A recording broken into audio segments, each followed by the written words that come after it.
Ang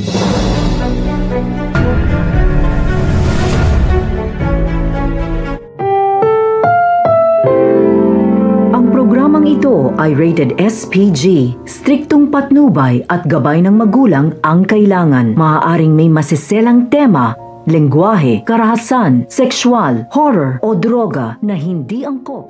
Masaya nga dadalawin nga nito ni Annalyn ng kanyang ina dito nga sa bahay nga nito at masaya sila nakapagkwentuhan. Subalit maya-maya nga nangahawakan na nga nito ni Annalyn itong si Lynette bigla na nga nang umiwas nga ito, nasaktan. Dito na nga makikita nga nito ni Annalyn ang galos nga nito ng kanyang ina kaya naman nag-aalala nga siya at tinatanong nga nito kung ano nga ba ang ginagawa nga nito Benitez sa kanya, kung sinasaktan nga ba siya nito. Subalit patuloy pa rin nga na pinagtatakpan nga nito ni Lynette ito ang kanyang asawa na si Doc Benitez upang hindi na nga maging magulo pa. Sa kabilang banda naman nga patuloy naman nga ang masamang pinaplano nga na mag-ama na si Eric at ito nga si Justine laban nga dito nga kay Giselle. At ito na nga daw ang tamang pagkakataon upang makapagiganti nga ito nga si Justine na dapat nga raw para kay Giselle upang sa gayon nga mapagbayaran nito ang kasalanan ginawa nito sa kanya.